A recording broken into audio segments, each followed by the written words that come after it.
So here are some of the myths. Who's heard this? And this is relating to asset protection and just general strategies like this, that it's only for the wealthy. Anyone heard that before? Okay. And again, this is not just asset protection. A lot of the general stuff we talk about, the middle class opinion, the average person is like, oh, that's only for the wealthy people. That's only for the rich. I don't need to do that. The next one is, I can't afford it.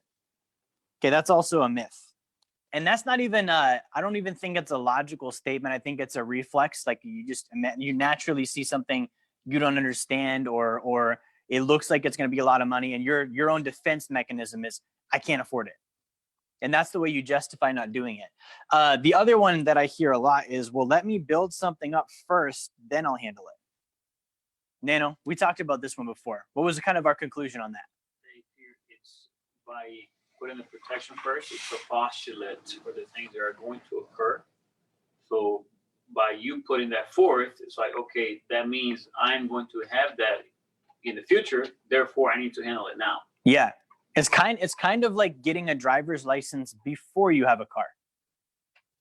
That's probably a good idea. Like, you wouldn't be like, well, I don't have a car, let me not get a license. You would get the license knowing you're going to get a car and you plan on driving, and you're going to need to have that. Right? So similar mindset here. The other one that's different than I can't afford it is that it's expensive. You're not saying I can't afford it. You're making the thing wrong. It's expensive. It shouldn't be that much. It's too much. I'm not going to do it because of that reason. So you're almost making the price tag wrong versus you actually making an undermining statement about yourself. Those are two different things. The next one is that there's nothing to protect my assets from. And the other variation is just there's nothing to protect at all. So there's no risks out there. There's nothing to protect my assets from, or I have nothing to protect in the first place. Okay, and in Alaska, like working with clientele up here, we hear that one probably the most. People are like, I don't have anything. Like, no one's going to come after me. I don't got nothing. You would be surprised. You would be surprised. Like, there's entire industries of attorneys. All they do is skim stuff like financial people and real estate transactions and business deals, so that they can find something that doesn't look right, and they'll find the person that was on the receiving end of it. That person maybe didn't even know that they could do a lawsuit. The attorney will tell them, hey, we could do a lawsuit. I could get you this much money. I'll do it for free if you just give me a cut when we get it. There's an entire industry for that.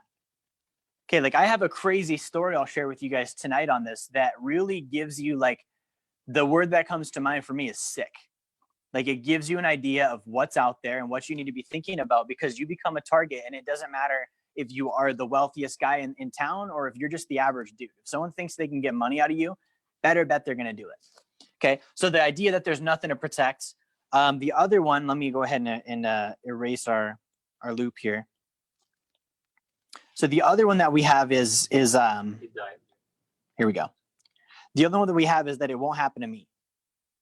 Okay, the idea that I'm not going to be the one that ever falls victim to this. Maybe it happens on TV. Maybe I read about it in books, in the newspaper. Maybe it happens to people in the community. And I would venture to say that anyone it's ever happened to thought this right before it happened to them. So, I mean, there's no data to base this on. The other one is, I'm not that sophisticated and I don't know how. Cool. That might be true, but it doesn't mean you shouldn't do it. Okay, who's ever done something now that they weren't sophisticated at when they thought about doing it first? That's like most things, right? Like, at one point you were a baby and you saw your parents walking and you're like, oh, I'm not that sophisticated. I don't know how to do that. Are you still in a diaper in a crib? Like, no, you're walking around and you're running and you work now. Like, that's a very big advancement. So congratulations, you can do that with asset protection too. And then the other one is, isn't that dangerous and risky?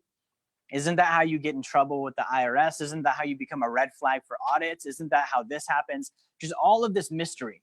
Okay, so these are all myths. And I want to break into the truths on these myths. Now, the first one is that it's